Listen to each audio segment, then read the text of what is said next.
ज्ञान गंगा विद्यालय हिंदी माध्यम कक्षा 12। हमारा आज का विषय एसपी में का हम विभाग 1 का चैप्टर 3 अंतर विभागीय और कर्मचारी विषयक पत्र व्यवहार पढ़ेंगे। विद्यार्थी मित्रों, जैसा कि अंतर विभागीय का अर्थ होता है अलग अलग विभागों में, तो अलग अलग विभागों में विभाग और कर्मचारियों के संबंध में जो भी एक दूसरे के साथ पत्र व्यवहार किया जाता है वो इस चैप्टर के अंतर्गत आया हुआ है। तो इस चैप्टर में हम यह जानेंगे कि व्यापारिक संस्था पीढ़ी के अलग अलग विभागों में विविध प्रकार की प्रवृत्तियां होती रहती हैं। ये विभाग एक दूसरे से जुड़े होते हैं। अंतर्विभागीय पत्र व्यवहार के हिस्से के रूप में विभागों के बीच और पदाधिकारियों के बीच में पत्र व्यवहार होता रहता है। ये पत्र व्यवहार नोटिस पत्र या मेमो के स्वरूप में होते हैं, जिसकी समझ नमूना के पत्रों द्वारा हम इसमें प्राप्त करेंगे। इसके बाद व्यापारिक संस्था या पीढ़ी में कर्मचारियों की प्राप्ति से उसकी सेवा समाप्ति तक की विविध अवस्थाओं में कर्मचारी विषयक पत्र व्यवहार पढ़ेंगे। यानी कर्मचारी किस तरीके से कर्मचारी की नियुक्ति होती है और उसके जो वो सेवानिवृत्ति होती है तब तक का उसमें क्या क्या अवस्थाएं आती हैं, कर्मचारी विषयक पत्र व्यवहार जो चलता है उसके बारे में हम जानकारी प्राप्त करेंगे। इन प्रक्रियाओं के अर्थ, परिस्थितियां, कारण और उद्देश्य का समझ एवं उससे संबंधित किए जाने वाले पत्र व्यवहार की जानकारी हम नमूना पत्रों के द्वारा यहाँ पे प्राप्त करेंगे। तो चलिए हम लोग पाठ स्टार्ट करते हैं। अंतर विभागीय पत्र व्यवहार, इसमें है प्रस्तावना। सतत परिवर्तनशील और प्रतिस्पर्धा युक्त धंधा की जगत में प्रगति व सफल संचालन हेतु बड़ी व्यापारी पीढ़ियों या संस्थाओं को अपने विविध विभागों के साथ संकलित होकर रहना पड़ता है। यानी व्यापारी विभाग जो है अभी के समय में प्रतिस्पर्धा एक दूसरे से चलता है, तो इसमें एक दूसरे व्यापारी और जो भी हमारे यहाँ पे समाज के लोग हैं और दूसरे धंधा वाले लोग हैं उन लोगों के साथ यहाँ पर हमें मिल कर के रहना पड़ता है। विभागों के बीच पत्र व्यवहार आवश्यक होता है। ऐसे पत्र व्यवहार अधिकांश अलग अलग विभागों के बीच एवं उनके विविध पदों पर रहने वाले अधिकारियों के बीच होता रहता है। इस प्रकार धंधा की पीढ़ी में मुख्यालय से शाखाओं को तथा शाखाओं से मुख्यालय के बीच होने वाले पत्र व्यवहार को अंतर विभागीय पत्र व्यवहार कहा जाता है। यानी यहाँ पे विभाग अलग अलग हो गए, मुख्यालय से उनके जितनी ब्रांचेज हैं शहरों में उससे, और या ब्रांच वाले लोगों को मुख्यालय के साथ में पत्र व्यवहार करना होता है, उसे संस्थागत पत्र व्यवहार कहते हैं। ये पत्र व्यवहार नोटिस, परिपत्र या मेमो के स्वरूप में हो सकते हैं। विविध विभागों के बीच का संपर्क मौखिक सूचना या अन्य संचार माध्यमों द्वारा होता है। ये एक दूसरे विभागों के साथ जो संपर्क है वो मौखिक सूचना यानी हम टेलीफोन या मोबाइल के माध्यम से कर सकते हैं या अन्य माध्यम से भी होता है। फिर भी अंतर विभागीय पत्र व्यवहार निम्नलिखित आवश्यकता की दृष्टि से महत्वपूर्ण है। यहाँ पे 3.1 अंतर विभागीय पत्र व्यवहार की आवश्यकता, इसमें है पत्र स्वरूप में दी गई जानकारी दीर्घकाल तक सुरक्षित रखी जा सकती है। या अगर हम पत्र व्यवहार किए हैं तो पत्र में जो भी हमने लिख करके दिया है तो वो लंबे समय तक हम सुरक्षित रख सकते हैं। जानकारी की फाइलिंग करके भविष्य में उसका उपयोग कर सकते हैं। कभी अनिश्चय या प्रत्यक्ष रूप से संकोच का अनुभव होता हो तो ऐसी जानकारी पत्र के रूप में निसंकोच दी जा सकती है।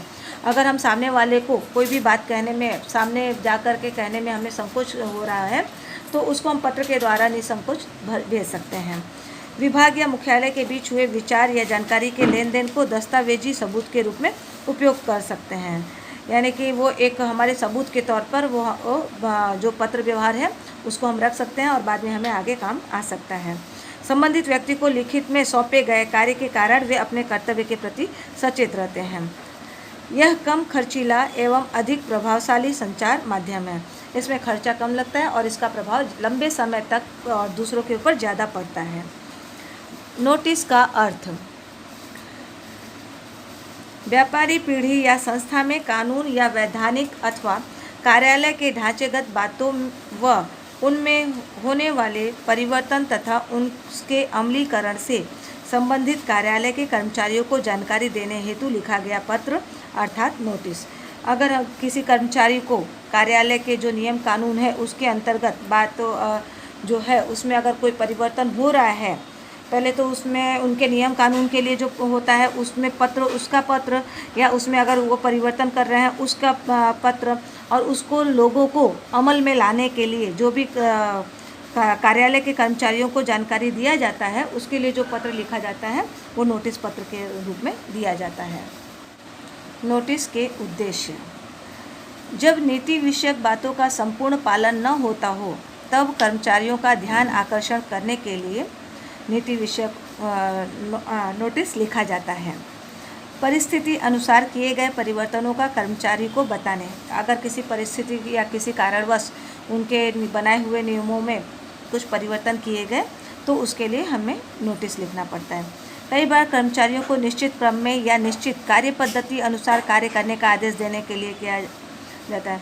यानी कभी कभी ऐसा होता है कि कर्मचारी काम तो कर रहे हैं लेकिन सही ढंग से नहीं कर रहे हैं, तो उनको निश्चित क्रम में सही ढंग से काम करने के लिए आदेश देने के लिए नोटिस दिया जाता है। सामान्य रूप से किसी कौन सा कार्य कब व किस क्षेत्र में रहकर करना है उसे प्रदर्शित करने हेतु भी। अगला, कार्य की प्रगति की रिपोर्ट किसे और किसको देना है उसकी जानकारी देने हेतु भी नोटिस निकाला जाता है। अगला है परिपत्र का अर्थ। व्यापारी पीढ़ी या संस्था के व्यवस्था तंत्र द्वारा निर्मित आचार संहिता की सूचना से कर्मचारियों के समूह को समय समय पर अवगत कराने के अभिगम से लिखा जाने वाला पत्र अर्थात परिपत्र। परिपत्र व्यवहारिक व प्रशासनिक दृष्टिकोण रखता है। परिपत्र का मतलब है कि व्यापारी पीढ़ी या संस्था का व्यवस्था में जो नियम कानून है उसकी सूचना कर्मचारियों के समूह को समय समय पर उनको इसकी जानकारी देते रहना, और उसमें लिखे जाने वाला जो भी नियम कानून है वो पत्र के द्वारा परिपत्र के द्वारा लोगों को दिया जाता है ताकि वो समय समय पर उसको पढ़ें और उसके अनुसार कार्य करें। परिपत्र के कार्य: कर्मचारियों को उनके कार्यक्षेत्र के बारे में मार्गदर्शन देता है। व्यवस्था तंत्र द्वारा लिए गए निर्णयों का योग्य पालन संबंधी कर्मचारियों को मार्गदर्शन देता है।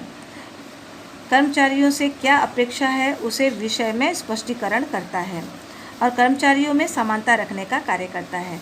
यानी सभी कर्मचारियों के लिए एक समान नियम बना रहता है, वो परिपत्र के अंतर्गत रहता है, और उनको उनके कार्य क्षेत्र, उनका कार्य, हर एक कर्मचारियों का अलग अलग कार्य है तो उनका कार्य क्षेत्र कितना है उसका मार्गदर्शन परिपत्र में होता है।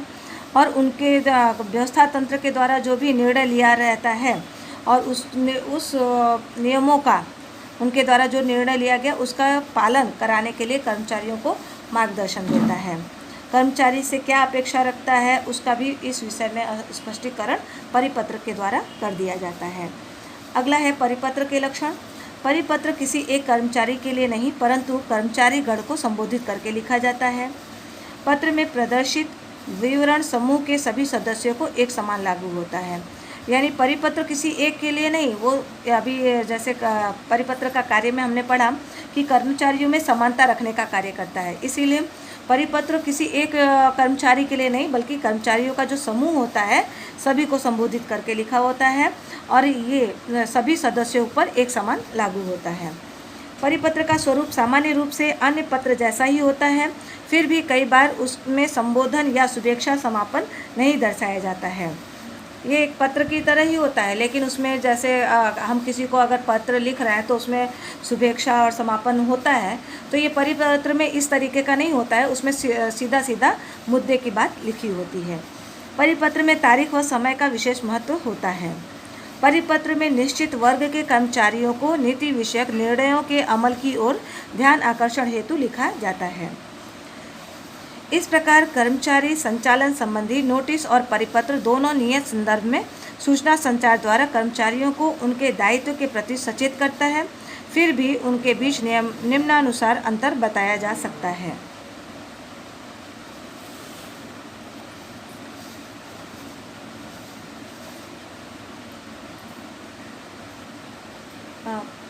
विद्यार्थी मित्रों, अब आगे हम लोग यहाँ पे देखेंगे नोटिस और परिपत्र के बीच अंतर। नोटिस और परिपत्र में क्या अंतर है? नोटिस जो है, नोटिस व्यक्ति अथवा समूह को संबोधित करके लिखा जाता है, जबकि परिपत्र जो है अधिकांश रूप से समूह को संबोधित करके लिखा जाता है। नोटिस के द्वारा कानूनी दृष्टिकोण स्पष्ट किया जाता है और परिपत्र द्वारा प्रशासनिक और व्यवहारिक दृष्टिकोण को स्पष्ट करते हैं। नोटिस द्विमार्गी संचार व्यवस्था है, अर्थात कर्मचारीगण ऊपरी अधिकारी को तथा ऊपरी अधिकारी कर्मचारियों को नोटिस दे सकते हैं। लेकिन यहाँ पे परिपत्र है, एक मार्गी संचार व्यवस्था है, अर्थात ऊपरी संचालन वर्ग द्वारा उनके अधीन कर्मचारियों को भेजा जा सकता है। जिस बात के लिए नोटिस देना हो उस बात के लिए परिपत्र भेजा जा सकता है, लेकिन जिस बात के संदर्भ में परिपत्र भेजना हो उस बात के संदर्भ में नोटिस नहीं भेजी जा सकती है। विद्यार्थी मित्रों, अभी हमने नोटिस और परिपत्र के बीच अंतर समझा। अभी हम नोटिस देता हुआ पत्र के बारे में यहाँ पे उदाहरण देखेंगे। नमूने के पत्र, यहाँ पे कारण दर्शक नोटिस यानी सेयान केमिकल्स लिमिटेड कंपनी में कार्य करने वाली हर्षित पटेल अपने अधिकारी से अनुमति के लिए बिना सतत 3 दिन अनुपस्थित थे। सेयान केमिकल्स लिमिटेड की ओर से उन्हें कारण बताओ नोटिस देता पत्र लिखे। तो अब यहाँ पर हम नोटिस देता हुआ जो पत्र है किस तरीके से लिखेंगे वो देखेंगे। यहाँ पे सेयान chemicals limited, phone number, email, GIDC, इधर एड्रेस लिखेंगे, यहाँ पे डेट लिखेंगे, यहाँ पे संबोधन जो है वो लिख करके विषय अनुमति लिए बिना अनुपस्थित रहने के संबंध में स्पष्टीकरण हेतु पत्र। श्रीमान, आप तारीख 10 अगस्त से 12 अगस्त 2017 तक सतत 3 दिन अपने विभाग के अधिकारी की अनुमति लिए बिना अनुपस्थित थे। यदि 7 दिनों में आपने अनुपस्थित का कारण नहीं बताया तो आपकी अनुपस्थिति को अनुशासन भंग माना जाएगा एवं अनुमति बिना अनुपस्थित रहने के कारण उतने दिन का वेतन काट लिया जाएगा, जिसका संज्ञान लें। यदि भविष्य में इस प्रकार का अनुशासनहीन आचरण आपके द्वारा किया जाए तो उसे नौकरी भंग माना जाएगा और स्थायी कर्मचारियों को मिलने वाले लाभों से आपको वंचित करना पड़ेगा। आपका विश्वसनीय यहाँ पे कर्मचारी प्रबंधक। तो इसी तरीके से और भी पत्र है हमारे, तो हम आपको खाली उसके नमूने दिखा देंगे आगे, या फिर आप उसको डिटेल में पढ़ लीजिएगा। यहाँ पर है दूसरा नोटिस वाला पत्र, स्वैच्छिक त्यागपत्र संबंधी नोटिस, जिसमें श्री जगदीश भावनगर अपनी कंपनी से स्वैच्छिक त्यागपत्र देना चाहते हैं। इस संबंध में त्यागपत्र की नोटिस हेतु पत्र लिखिए। ये आप नमूने के तौर पर देख लीजिए।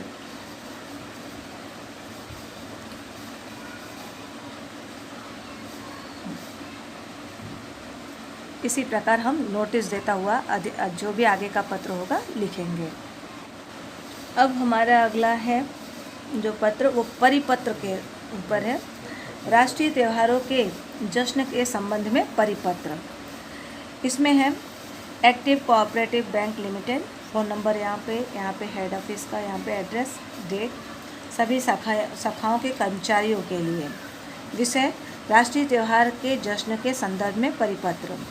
यहाँ पे है मित्रों, केंद्र के मानव संसाधन विकास विभाग द्वारा की गई अनुशंसा अनुसार चालू वर्ष से प्रत्येक सरकारी व गैर सरकारी संस्थाओं को राष्ट्र प्रेम की भावना को सुदृढ़ बनाने हेतु 15 अगस्त स्वतंत्र दिन तथा 26 जनवरी प्रजासत्ताक दिन को ध्वज बंधन के कार्यक्रम के साथ राष्ट्रीय त्योहारों का जश्न उत्साहपूर्वक मनाना होगा। हमारी संस्था द्वारा उपयुक्त राष्ट्रीय त्योहारों में एक कर्तव्य के रूप में उपस्थित रहने हेतु सभी कर्मचारियों को सूचित किया जाता है। फिर यहाँ पे शासन प्रशासनिक व्यवस्थापक का यहाँ पे सिग्नेचर, फिर यहाँ पे उसका जेरॉक्स बैंक की सभी शाखाओं को भिजवाया गया। हमारा अगला पत्र राष्ट्रीय संपत्ति बचाओ अभियान या जल विद्युत ऊर्जा के बचाव की सिफारिश करता पत्र। यहाँ पर आप उसका नमूना के तौर पे यहाँ पे देख सकते हैं।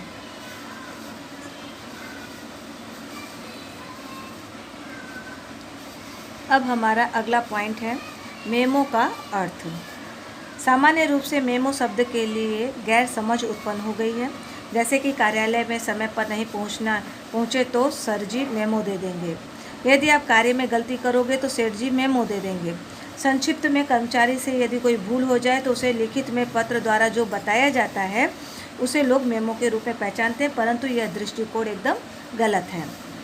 मेमो यह विधिवत या अविधिवत रूप से किसी निश्चित बात के लिए जानकारी देने हेतु समान पद पर आसीन अधिकारियों, उच्च अधिकारियों द्वारा निचले पदों पर रहे कर्मचारियों को आंतरिक स्तर पर लिखा जाने वाला पत्र जो होता है वो मेमो पत्र कहलाता है। मेमो की लाक्षणिकताएं।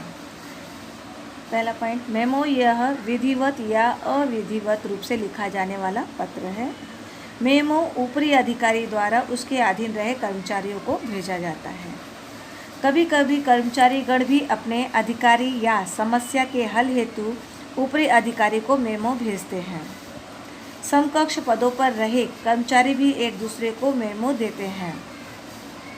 यानी यहाँ पर कि मेमो जो है वो कर्मचारियों को अधिकारी लोग भेजते हैं। कभी कभी ऐसा होता है कि कुछ कर्मचारीगण भी अपना अधिकार या समस्या के हल के लिए भी अधिकारी को भी मेमो भेज सकते हैं। कभी ऐसा होता है कि कर्मचारी एक दूसरे को भी अपने समान पदों पे काम करने वाले कर्मचारियों को मेमो दे देते हैं। मेमो का मुख्य उद्देश्य जिसे संबोधित करके लिखा गया है उन्हें निश्चित बातों के लिए याद दिलाना होता है। मेमो की लिखावट सरल व स्पष्ट शैली में होती है। मेमो का विवरण संक्षिप्त व मुद्दासर होता है। यानी मेमो का कोई बड़ा सा पत्र नहीं होता है, वो संक्षिप्त में शॉर्टकट सिर्फ मुद्दा की बातें उसमें लिखी होती है। जिस कर्मचारी को संबोधित करके मेमो लिखा गया हो उसका नाम, पद तथा विभाग का नाम लिखना आवश्यक है एवं मेमो लिखने वाले या देने वाले व्यक्ति का नाम, हस्ताक्षर इत्यादि दर्ज होना आवश्यक है। सामान्य रूप से मेमो स्वरूप के पत्र पूर्व निर्धारित ढांचे के अनुसार लिखे जाते हैं। इसके ढांचे यहाँ पे निम्नानुसार हैं। उसका ढांचा देखिए इस प्रकार का होता है। यहाँ पे कंपनी का नाम रहेगा, यहाँ पे जिसको हम लिख रहे हैं उसका, तो इस तरीके से यहाँ पे उदाहरण के रूप में नीचे है, आपको दिखाते हैं। यहाँ पे क्रय विधि की सूचना देता मेमो, इसमें यहाँ पे हमने यहाँ पे कंपनी का नाम लिखा, नौकार डायमंड लिमिटेड, किसको भेज रहे हैं, प्रशासनिक अधिकारी को। रवानगी किसके द्वारा दे रहे हैं, क्रय मैनेजर के द्वारा। यहाँ पे उसका एड्रेस, डेट वगैरह। विषय यहाँ पे क्रय विभाग द्वारा किए गए क्रय में संबंध में यहाँ पे हमारा जो भी मेन मुद्दा है वो लिखेंगे। जनता डायमंड हाउस मुंबई को तारीख 20 फरवरी 2017 के दिन 5000 नग कच्चे हीरे का क्रय का ऑर्डर दिया गया है। दूसरा है हीरे की यह मात्रा 3 मार्च 2017 के दिन करिश्मा अंगड़िया पेढ़ी द्वारा वे भेजेंगे, जिसका भुगतान वे 50,000 माल सामान मिलने पर नकद चुकाया जाएगा। किसके द्वारा भेजा गया, क्रय मैनेजर का यहाँ पे साइन, नकल की रवानगी लेखाधिकारी। इस तरीके का हमारा मेमो का पत्र होता है। हमारा दूसरा मेमो पत्र यहाँ पर है, प्रायोगिक समय अंतराल बढ़ाने हेतु मेमो। यहाँ पर आप देख लीजिए, एंजल डेयरी प्रोडक्ट के द्वारा लिखा गया है मेमो। जिस तरीके से पहले समझाए थे उसी तरीके से ये भी पत्र लिखा जाएगा। आगे अगला हमारा पॉइंट है, कर्मचारी विषयक पत्र व्यवहार। प्रस्तावना, व्यापारी पीढ़ी या संस्था की प्रवृत्ति एवं संचालन में टेक्नोलॉजी का उपयोग बढ़ने से सनिष्ठ कर्मचारियों का महत्व बढ़ा है। आज धंधा में मानव संसाधन को संपत्ति के तौर पर मानते हैं, इसलिए कार्यक्षम कर्मचारियों की प्राप्ति और उन्हें कार्यरत देखने की आवश्यकता है। इस परिस्थिति में कर्मचारियों की भर्ती, नियुक्ति, पदोन्नति, अपकर्ष या नौकरी की समाप्ति जैसी प्रक्रिया करते समय सचेत रहना चाहिए तथा तत्संबंधी पत्र व्यवहार योग्य रूप से होने चाहिए। अब यहाँ पे भर्ती का अर्थ है, यानी कर्मचारियों को हम जब लेते हैं तो उस पहले भर्ती का क्या मतलब होता है। सामान्य अर्थ में व्यापारी पीढ़ी या संस्था में आवश्यकता अनुसार कर्मचारियों की नियुक्ति अर्थात भर्ती। हम किसी भी कर्मचारी को कंपनी के अंदर नियुक्त करते हैं, उसका मतलब भर्ती करना हो गया। परंतु भर्ती का अर्थ मात्र कर्मचारियों का चयन या रिक्त स्थान की पूर्ति तक मर्यादित नहीं है। विशाल अर्थ में भर्ती अर्थात योग्य समय पर योग्यता वाले योग्य संख्या में कर्मचारियों की नियुक्ति। भर्ती की प्रक्रिया का मुख्य उद्देश्य योग्यता वाले संबंधित क्षेत्र में विशेषज्ञ व्यक्ति प्राप्त करना होता है। यानी हमें जिस योग्य पद के लिए जिस तरीके के कर्मचारी की ज़रूरत है उस योग्य समय पर योग्यता वाले व्यक्ति को नियुक्त करना भर्ती कहलाता है। संस्था में किसी भी विभाग में कर्मचारियों का स्थान रिक्त बने नए विभाग की रचना से नए कर्मचारी गण की आवश्यकता हो, वर्तमान कर्मचारी की मृत्यु हो या पदोन्नति दी जाए, तब उसके रिक्त स्थान की पूर्ति हेतु नए कर्मचारियों की आवश्यकता पड़े, तब भर्ती की प्रक्रिया करनी होती है। भर्ती की पद्धति दो प्रकार की होती है, एक प्रत्यक्ष, दूसरा अप्रत्यक्ष होती है। पहला, संस्था के वर्तमान या भूतकाल के कर्मचारियों में से होने वाली भर्ती अर्थात प्रत्यक्ष भर्ती। दूसरा, विज्ञापन माध्यम द्वारा नौकरी के संदर्भ में सूचना देने वाली संस्थाओं द्वारा होने वाली भर्ती अर्थात अप्रत्यक्ष भर्ती। हम संस्था के या भूतकाल कर्मचारियों में से होने वाली भर्ती जो है उसको प्रत्यक्ष भर्ती कहेंगे, लेकिन अगर हम विज्ञापन माध्यम के द्वारा कोई नौकरी के संबंध में सूचना देते हैं तो वो हमारा अप्रत्यक्ष भर्ती कहलाता है। अब हमें अगर भर्ती के लिए हमें पत्र लिखना हुआ तो किस तरीके से हम पत्र लिखेंगे, तो वो हमारे अगले पॉइंट में यहाँ पे पढ़ेंगे। भर्ती हेतु नमूना पत्र। भर्ती हेतु समाचार पत्र में विज्ञापन, आवेदन मांगते पत्र, लिखित परीक्षा की जानकारी देते पत्र, व्यक्तिगत मुलाकात हेतु आमंत्रण के पत्र, प्राथमिक चयन, अंतिम चयन, स्वास्थ्य संबंधी जांच इत्यादि हेतु लिखे गए पत्रों का समावेश होता है। तत्पश्चात भर्ती संबंधी नमूने के पत्र देखेंगे, यानी जो जो डॉक्यूमेंट्स उसके साथ में लगेंगे वो सारे डॉक्यूमेंट्स के साथ में हमारे भर्ती के नमूने पत्र लिखे जाते हैं। लिखित परीक्षा हेतु उपस्थित रहने के लिए लिखा जाने वाला पत्र। VT Parekh, chartered accountant and company. यहाँ पे फ़ोन नंबर, यहाँ पे एड्रेस, ये तो डेट आपको पता ही है। यहाँ पे हमने लिखा विषय, यहाँ पे लिख करके अकाउंट्स ऑफिसर की जगह हेतु लिखित परीक्षा। किसके लिए हम लिख रहे हैं वो यहाँ पे विषय हम लिखेंगे। श्रीयुत, आपकी 5 मई 2017 की अकाउंट्स ऑफिसर की जगह हेतु उम्मीदवारी प्रस्तुतकर्ता आवेदन पत्र मिला। आपके अंक पत्र एवं अन्य प्रमाण पत्र की जांच से हमारी कंपनी के अकाउंट्स ऑफिसर की जगह हेतु योग्यता रखते हैं, ऐसा प्रमाणित हुआ है। हमारी कंपनी के भर्ती नियम अनुसार उपयुक्त स्थान हेतु समग्र उम्मीदवारों के लिए एक लिखित परीक्षा का आयोजन किया गया है। लिखित परीक्षा वस्तुनिष्ठ प्रश्नावली 200 अंक की होगी। इस परीक्षा में आवेदकों के सामान्य ज्ञान, अकाउंट से संबंधित कंप्यूटर ज्ञान एवं अकाउंट से संबंधित बातों का समावेश किया जाएगा। लिखित परीक्षा की समय मर्यादा 2 घंटे की होगी। इस परीक्षा में सफल होने वाले आवेदकों को साक्षात्कार हेतु बुलाया जाएगा। लिखित परीक्षा का विवरण निम्नानुसार है। यहाँ पे तारीख, समय और स्थान दिया रहेगा। उपयुक्त समय मर्यादा का चुस्त रूप से पालन करेंगे, ऐसी अपेक्षा रखी जाती है। यहाँ पे फिर वो आपको पता है कि आपका विश्वसनीय करके यहाँ पे लिखा जाएगा। यहाँ पे लास्ट में नोट में है, लिखित परीक्षा हेतु आवेदकों को स्व खर्च से उपस्थित होना होगा, यानी कि अपने खर्च से वहाँ पर उपस्थित होना होगा। हमारा इसी से संबंधित अगला पत्र है, साक्षात्कार हेतु उपस्थित रहने के लिए लिखा जाने वाला पत्र। वो एक नमूने के तौर पे यहाँ पे लिखा हुआ है, आप उसको देख लीजिए।